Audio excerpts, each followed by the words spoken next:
السلام عليكم، اهلا بكم في قناتي سويت اند سوا مع رنا. يا رب تكونوا بخير. لو اول مره تشوفوا فيديو من فيديوهاتي منين تشتركوا في القناه، وانتوا بتشتركوا في القناه ابقوا فعلوا الجرس علشان توصل لكم كل الاشعارات الخاصه بالقناه عندي. اخر الشهر محتارين في فطار او عشاء، عايزين حاجه تفتح النفس جنب الغدا، حامل، بتعملي دايت، كل عايزين حاجات لايت كده وصحيه، حاجات خفيفه. هي دي سلطه الراهب، رهيبه فعلا، اسم على مسمى، يعني بجد هتعجبكم قوي قوي قوي. بسم الله ونبتدي المقادير.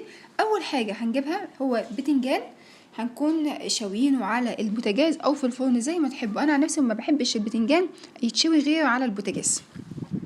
وبعد كده هنهرسه عادي بالشوكه، مش عايزين نهرسه قوي، عايزين ايه، نخليه كده قطع زي ما انتم شايفين يعني باين، او نقطعه بالسكينه، يعني نطلعه من الجلد ونقطعه بالسكينه زي ما انتم عايزين.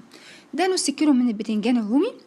بعد كده جبت فلفله حمراء، ممكن احمر واصفر، انا ما كانش عندي غير احمر، جبت بس فلفله حمراء.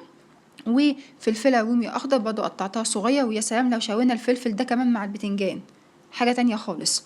وكمان حطينا طماطمايه تكون متقطعه مكعبات صغيره، وبصلايه حمراء صغنونه خالص متقطعه مكعبات، واحدة أو 2 بصل أخضر مقطعينهم، وربع حزمة من الكزبرة، ولو بتحبوا هريسة أو شطة براحتكم، أو تلغوها خالص برضو براحتكم.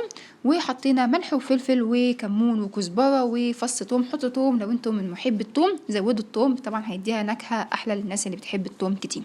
هنا هو حاطين معلقتين كبار من الزيت، معلقة كبيرة من دبس الرمان، وعصير نص ليمونة، ومعلقة كبيرة من الخل.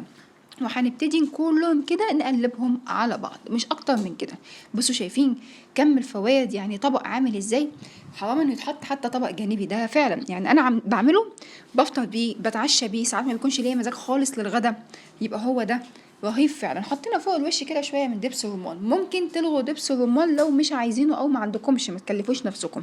هي الازازه تقريبا بتبتدي، في انواع تبتدي من 35 بتوصل لغايه 60 على حسب النوع. اللي انا جايباه ده ب 45 جنيه من تشويس. بجد هتعجبكم قوي. اشوفكم في فيديو تاني، سلام عليكم.